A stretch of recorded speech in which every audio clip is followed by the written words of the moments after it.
Hello everyone. नमस्कार दोस्तों। Welcome to true IAS and PCS. Continue करते हैं अपनी एथिक्स की डिस्कशन को। प्रीवियस लेक्चर तक हम लोग बात कर रहे थे कुछ इम्पॉर्टेंट फिलोसफर्स की फिलोसफीज़ के बारे में, और अभी तक हम लोगों ने डिओंटोलॉजी टर्म का मतलब जो है वो अच्छे से समझ लिया।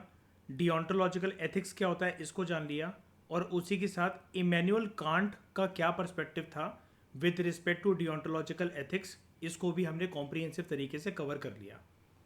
आज के लेक्चर में दोस्तों हम बात करने वाले हैं दूसरी इंपॉर्टेंट फिलॉसफी के बारे में, that is utilitarianism, given by Jeremy Bentham. वैसे यूटिलिटेरियनिज्म की फिलॉसफी हमें जॉन स्टुअर्ट मिल की भी डिस्कस करनी पड़ेगी, जिसके ऊपर हम अलग से अपना लेक्चर बनाएंगे। लेकिन फिलहाल इस लेक्चर में हमारा पूरा फोकस होने वाला है जेरेमी बेंथम ने क्या बोला यूटिलिटेरियनिज्म के बारे में, या फिर ये जो यूटिलिटेरियनिज्म की जो फिलॉसफी होती है ये हमें क्या बताती है। देखो, सबसे पहले मैं आपको बेसिक टर्म से रूबरू करवाता हूँ कि इस टर्म का क्या मतलब होता है जब हम बोलते हैं यूटिलिटेरियनिज्म। अब ये जो टर्म है यूटिलिटेरियनिज्म, ये साफ तरीके से आपको दिख रहा होगा कि it is derived from the term utility. और यहाँ पर यूटिलिटेरिज्म के बारे में जब दोस्तों हम बात करते हैं तो यूटिलिटी वर्ड का पूरा लेना देना है विद हैप्पीनेस ऑफ इंडिविजुअल्स। जब हम लोगों की हैप्पीनेस के बारे में बात करते हैं उसको यूटिलिटी कहा जाता है यूटिलिटेरियनिज्म की फिलॉसफी के अंतर्गत। फिर चाहे वो जेरेमी बेंथम ने दी हो, जॉन स्टुअर्ट मिल ने दी हो, या किसी भी अन्य फिलोसफर ने दी हो, जब भी ये टर्म हमारे सामने आता है यूटिलिटेरियनिज्म, तो यहाँ पर ये जो वर्ड इसके अंदर है यूटिलिटी, उसका मतलब है, उसका लेना देना है with respect to happiness of individuals. ठीक है। आगे बढ़ने से पहले एक बात और क्लियर करना चाहता हूं मैं आपको। ये जो फिलॉसफी है यूटिलिटेरियनिज्म की, ये डिओंटोलॉजिकल फिलॉसफी नहीं है। कहने का मतलब ये है, जब भी हम बात करते हैं डिओंटोलॉजी के बारे में, हमारा पूरा का पूरा फोकस था ऑन एक्शंस, ऑन मीन्स। हम लोग यहाँ पर बिल्कुल इग्नोर कर रहे थे आउटकम्स को, एंड्स को, रिजल्ट्स को, या फिर अगर हम कहें कॉन्सिक्वेंसेस को। लेकिन जब बात यूटिलिटेरियनिज्म की आती है, हम लोग डिओंटोलॉजी के ऊपर फोकस नहीं करते हैं। We are not concern about actions या फिर means, rather then we are concern about outcomes, and results and consequences. तो आप इजी तरीके से इसको ऐसा समझ सकते हो कि यूटिलिटेरियनिज्म एक ऐसी फिलॉसफी होती है which is based on consequentialism. यहां पर हमारा पूरा फोकस होता है on the outcomes, ends, results and consequences. तो समझते हैं बिल्कुल बेसिक तरीके से कि ये यूटिलिटेरिज्म की फिलॉसफी क्या कहती है। सबसे पहली बात तो दोस्तों आप ये याद रखना कि यूटिलिटेरियनिज्म एक मॉरल थ्योरी है जिसको पास में बड़े सारे थ्योरिस्ट ने और फिलोसफर्स ने सपोर्ट कर रखा है। इस मॉरल थ्योरी के अंदर हम किसी भी इंडिविजुअल के जो एक्शंस होते हैं, इंडिविजुअल्स के एक्शंस को हम जज करते हैं, और जज करने का हमारा पर्सपेक्टिव क्या है कि उन एक्शंस के कुछ ऐसे कॉन्सिक्वेंसेस निकलने चाहिए, उन एक्शंस के कुछ ऐसे आउटकम्स निकलने चाहिए जिसकी बदौलत हम ये टेस्ट कर सकें कि वेदर दे आर प्रोड्यूसिंग। और यही यूटिलिटेरिज्म का एक बिल्कुल क्रक्स है, कोर पार्ट है उसका जो मैं बोलने जा रहा हूं। हम इंडिविजुअल के एक्शंस को इस प्रकार से जज करते हैं कि इंडिविजुअल ने जब भी कोई एक्शन लिया, कोई चीज़ चूज करी उसने, तो उसके कुछ कॉन्सिक्वेंसेस या एंड रिजल्ट तो डेफिनेटली निकल कर आएंगे। लेकिन जब हम डियोंटोलॉजिकल एथिक्स के बारे में बात करते थे तो हम कॉन्सिक्वेंसेस को इग्नोर कर देते थे। लेकिन यहाँ पर यूटिलिटेरियनिज्म के अंदर हम कॉन्सिक्वेंसेस को इस पर्सपेक्टिव से, इस लेंस से देखते हैं। हमारा नज़रिया इस चीज़ के ऊपर होता है कि क्या इंडिविजुअल के एक्शन से एक चीज़ प्रमोट हो रही है कि नहीं हो रही है, और वो चीज़ क्या है? Greatest happiness, greatest happiness for greatest number of people, या जिसको मासेस हम लोग कहते हैं। और इसके बारे में मैंने PSIR ऑप्शनल की क्लासेस के अंदर काफ़ी डिटेल में मैंने आपको बताया था रिसेंटली। वहाँ पर भी हमने यूटिलिटेरियनिज्म की फ़िलॉसफी को जाना था। यही चीज़ होती है, फिर चाहे आप PSIR के बारे में बात करो या एथिक्स के बारे में बात करो, because it is a philosophy, and philosophy के बारे में एथिक्स में भी बात होती है। और PSIR की डिस्कशन में जो थिंकर्स वाला पार्ट है, वो सारे थिंकर्स एक प्रकार से क्लासिकल थिंकर्स जो हैं वो फिलोसफर्स ही होते हैं। तो यहाँ पर हमारा लेना देना बेसिकली इस बात से है, हम इसको कॉन्सिक्वेंशलिज्म की स्टडी क्यों बोलते हैं यूटिलिटेरियनिज्म को, बिकॉज ये एक ऐसी मॉरल थ्योरी है, एक ऐसी फिलोसफी है जहाँ पर हम इंडिविजुअल्स के एक्शन को जज करते हैं कि इंडिविजुअल ने जब भी कोई एक्शन लिया है तो उसके कॉन्सिक्वेंसेस इस प्रकार से निकल कर आने चाहिए that it should result into greatest happiness for the greatest number of masses. Maximum लोगों का भला होना चाहिए, उनकी खुशहाली आनी चाहिए किसी के भी एक्शन से। अब ये इंडिविजुअल एक सिंगल इंडिविजुअल हो सकता है, एक एंटिटी हो सकती है, एक ऑर्गेनाइजेशन हो सकता है, या फिर एक सरकार हो सकती है, डिसीजन मेकर्स हो सकते हैं।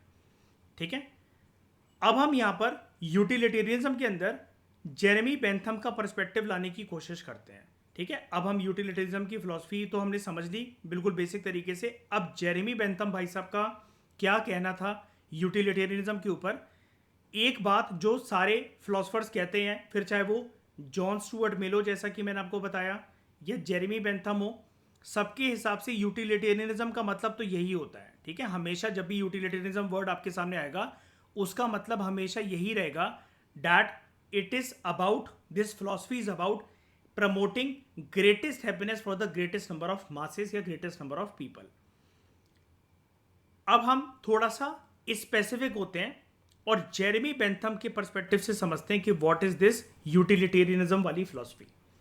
जेरेमी बेंथम ये मानता था कि जितने भी ह्यूमन एक्शंस होते हैं, कोई भी एक इंसान है, उसने कोई भी एक एक्शन लिया या नंबर ऑफ एक्शंस लिए, तो जेरेमी बेंथम कहता है कि सारे ह्यूमन एक्शंस जो होते हैं दे आर मोटिवेटेड बाय, उनके पीछे जो एक रिदम होती है किसी भी इंसान के एक्शन के पीछे, they are motivated by the pursuit of, उनके पीछे इंटेंशन होता है किसका?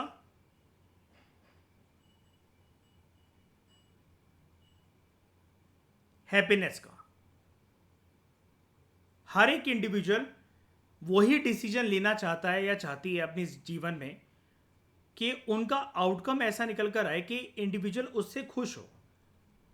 अब आप खुद मुझे बताओ रिया, हम लाइफ में ऐसा कुछ भी डिसीजन या कोई भी एक्शन क्यों लेंगे जिससे हमें एंड रिजल्ट जो है वो ऐसा मिले कि जो हमारे इंटेंशन के विपरीत गया और जिससे हमें कुल मिलाकर दुख मिले या फिर तकलीफ मिले, है ना? हर एक इंडिविजुअल लाइफ में वही तो डिसीजन लेता है जिससे उसको खुशी मिले। आप यूपीएससी की तैयारी फेल होने के लिए तो नहीं कर रहे हो कि मुझे तो फेल होना है इसलिए मैं यूपीएससी की तैयारी करना चाह रही हूँ, या फिर मुझे एक ऐसा बिजनेस खोलना है कि मेरे को बहुत ज़्यादा फाइनेंशियल लॉस हो और मेरे ऊपर कर्जे का बर्डन पड़ जाए। ये डिसीजन अगर कोई इंडिविजुअल ले रहा है तो यानी कि उसको फिर तो कोई साइकोलॉजिकल डिसऑर्डर है, अगर वो पेन की तरफ जा रहा है। तो जेरेमी बेंथम हमें बताता है कि हर एक इंसान के ह्यूमन एक्शन के पीछे जो मोटिवेशन है वो मोटिवेशन है हैप्पीनेस की।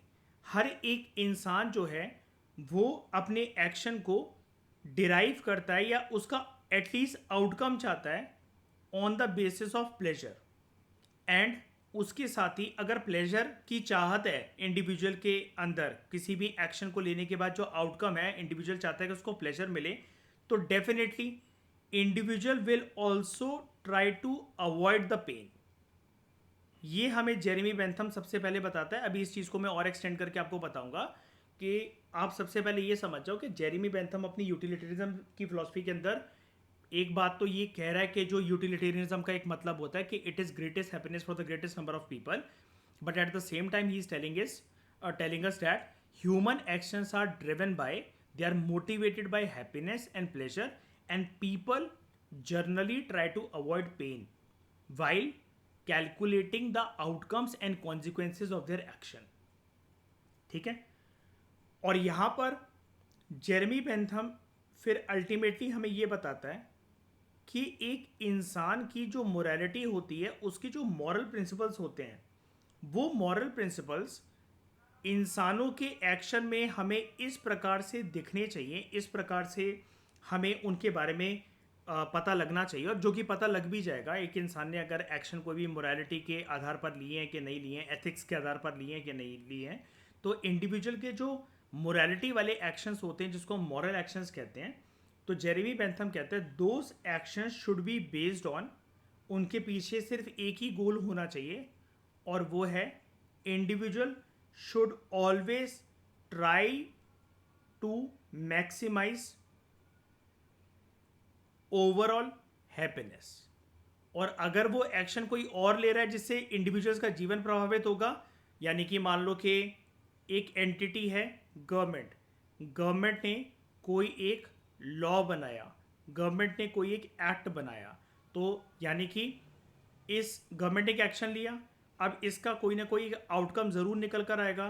तो जेरेमी बेंथम की अगर हम बात माने तो जेरेमी बेंथम ये कहता है कि आउटकम हमेशा ऐसा होना चाहिए that it should result in to maximising overall happiness of the masses.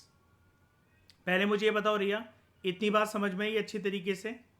यहां तक कोई दिक्कत है ना? कोई डाउट तो नहीं? यूटिलिटेरिज्म की फिलॉसफी समझ गए कि ये डियोंटोलॉजिकल एथिक्स के कैसे अलग है, और जेरेमी बेंथम का क्या पर्सपेक्टिव है इसके अंदर, है ना? अब हम बात करते हैं रिया कुछ कोर प्रिंसिपल्स की of utilitarianism philosophy given by Jeremy Bentham. तो जेरेमी, वैसे तो हम ये जनरली यूटिलिटेरिज्म की फिलॉसफी के अंदर भी लिख सकते हैं कोर प्रिंसिपल, लेकिन ये core principles are associated with Jeremy Bentham in his utilitarianism approach. और ऐसे ही हम आगे चलकर जब अगला लेक्चर अपना बनाएंगे तो जॉन स्टुअर्ट मिल के भी पर्सपेक्टिव को जानेंगे। यूटिलिटेरिज्म का मतलब मैं फिर से रिपीट कर रहा हूँ कि रहेगा हमेशा यही, इसका मतलब यही रहेगा, चाहे फिर इसको जेरेमी बेंथम दे चाहे जॉन स्टुअर्ट मिल दे। मैं ये काफ़ी बार बता चुका हूँ इस लेक्चर के अंदर, बार बार बता रहा हूँ इसलिए ताकि दिमाग में बैठ जाए। चाहे कोई भी फिलोसफर हो, हमारी स्क्रीन के सामने अभी हमें फिलहाल के लिए दो दिख रहे हैं, Jeremy Bentham and John Stuart Mill, जो कि हमारे PSIR के थिंकर्स हैं अल्टीमेटली। वैसे तो ये जो political science and international relation जिनका ऑप्शनल होता है उनको पढ़ना पड़ता है इनके बारे में, तो ये फिलोसफर्स हैं। सबके अकॉर्डिंग यूटिलिटेरिज्म का मतलब यही रहेगा that it is about greatest happiness for the greatest number of masses and people. अब इसके जो कुछ कोर प्रिंसिपल्स हैं, जो कुछ कोर सिद्धांत हैं, वो क्या है? सबसे पहले है जो मैंने लेक्चर की स्टार्टिंग में आपको बताया, यूटिलिटी का मतलब, यानी कि प्रिंसिपल ऑफ यूटिलिटी।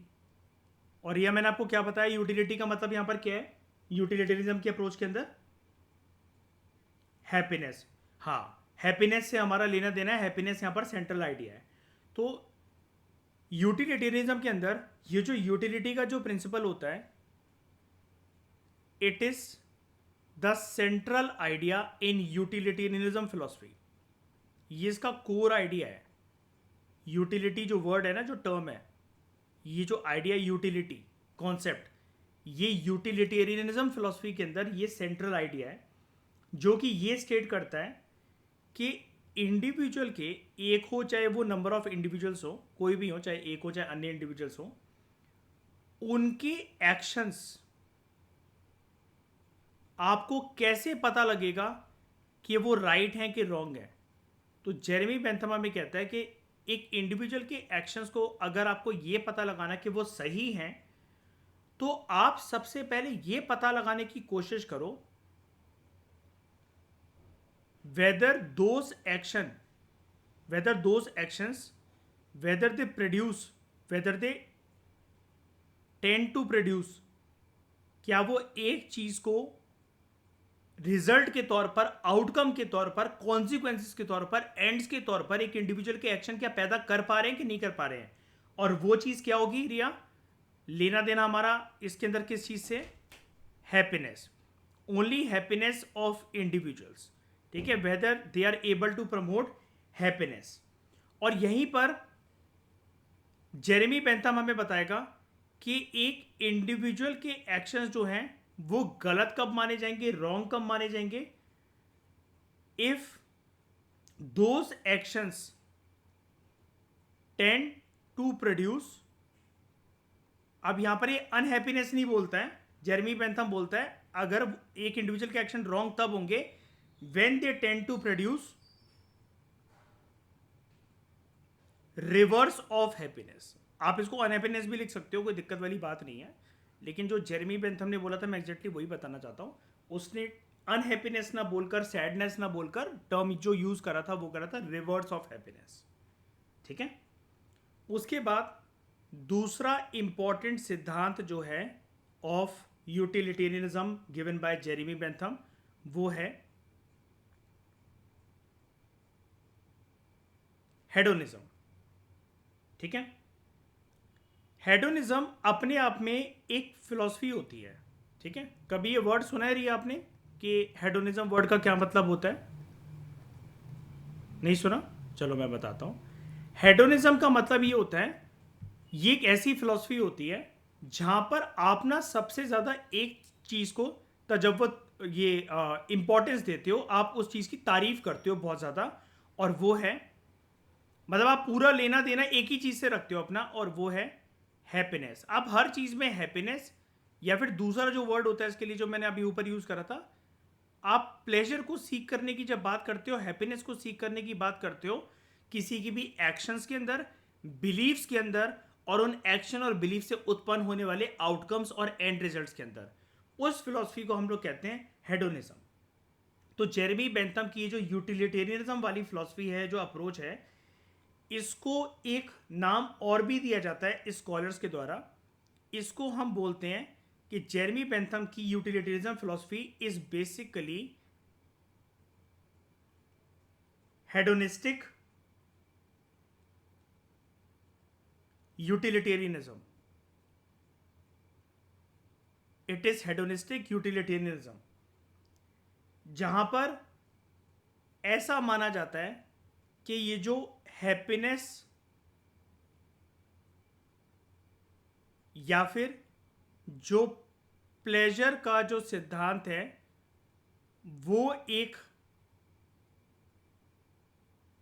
इकलौता एक इंट्रिंसिक गुड है, यानी कि वो एक ऐसी चीज है जिसकी वैल्यू सबसे ज्यादा प्राइमरी है, इंपॉर्टेंट है, और यही हैप्पीनेस और यही प्लेजर एक प्रकार का हर एक एक्शन का अल्टीमेट गोल भी है। क्लियर हुआ हेडोनिज्म क्या है? और जेरेमी बेंथम के अकॉर्डिंग इसकी यूटिलिटेरियनिज्म की अप्रोच को हम लोग हेडोनिस्टिक यूटिलिटेरियनिज्म क्यों बोलते हैं रिया? ठीक है। उसके बाद जैसा कि मैंने आपको बताया रिया कि ये जो पूरी की पूरी फिलॉसफी है यूटिलिटेरियनिज्म, ये डियोंटोलॉजिकल एथिक्स से अलग है। अगर ये डियोंटोलॉजिकल एथिक्स से अलग है तो ये किसके ऊपर बेस्ड है? It is based on consequentialism. अब इसको कॉन्सिक्वेंशलिज्म हम लोग क्यों बोलते Riya? Because it is totally focused on consequences. तो यहां पर हम मॉरल एक्शंस को पता लगाने की कोशिश करते हैं on the basis of outcomes and its consequences. यहां पर we are not focused on कि कोई भी जो एक्शन है एक इंडिविजुअल के, उनके पीछे इंडिविजुअल की इंटेंशंस क्या थी, या फिर इंडिविजुअल ने उन एक्शंस को मॉरल रूल्स के अकॉर्डिंग लिया कि नहीं लिया। हम यहां पर मोरालिटी ऑफ एक्शंस के बारे में बात नहीं करते हैं, हम यहां पर आउटकम्स को देखते हैं, और वो आउटकम्स को अच्छा गुड तब समझ लिया जाएगा अगर वो हैप्पीनेस को प्रमोट कर रहे हैं। और जेरेमी बेंथम ने क्या बोला था रिया, कि वो बुरे कब होंगे एंड रिजल्ट्स या एक इंडिविजुअल के एक्शन, जब रॉन्ग कब माने जाएंगे, when they will produce reverse of happiness. ठीक है। उसके बाद फोर्थ इंपॉर्टेंट प्रिंसिपल जो कि यूटिलिटेरियनिज्म का अपने आप में मीनिंग है, और वो है ग्रेटेस्ट हैप्पीनेस का प्रिंसिपल। ग्रेटेस्ट हैप्पीनेस का प्रिंसिपल कि यहां पर हमारा गोल जो है, जो हमारा प्राइमरी गोल है, दैट इज अबाउट मैक्सिमाइजिंग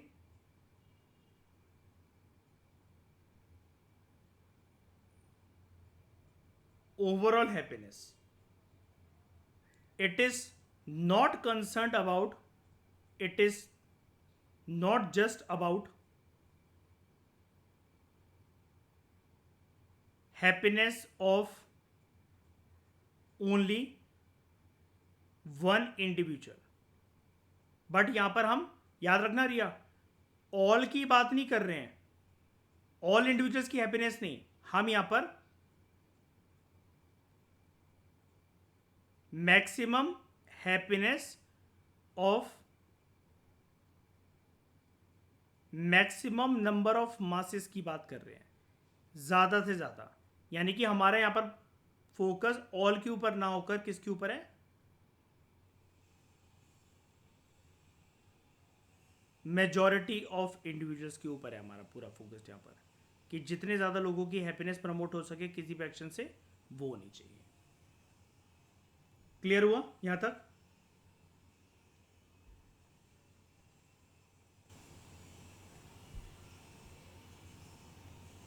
बताओ रिया।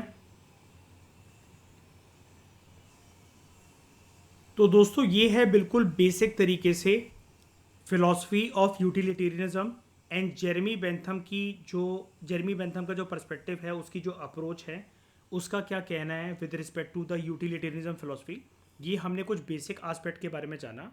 अब हम अगले लेक्चर में बात ये करेंगे कि जेरेमी बेंथम ने, आप सब लोग जानते होंगे दोस्तों कि हैप्पीनेस को वैसे तो क्वांटिटेटिवली कैलकुलेट नहीं करा जा सकता, मतलब हैप्पीनेस के बेसिस पर हम नंबर नहीं दे सकते हैं। लेकिन जेरेमी बेंथम की सोच इस पर्सपेक्टिव में थोड़ी सी उल्टी थी।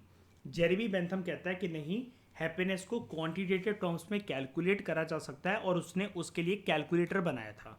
अब वो कैलकुलेटर क्या था, और वो ऐसा क्यों बोलता है कि हैप्पीनेस को हम लोग क्वांटिटेटिवली नंबर्स के बेसिस पर कैलकुलेट कर सकते हैं, और वो कैसे कर सकते हैं, इसके बारे में थोड़ा सा डिटेल्ड तरीके से हमें बात करनी पड़ेगी, जिसके बारे में हम अपना अलग लेक्चर बनाएंगे।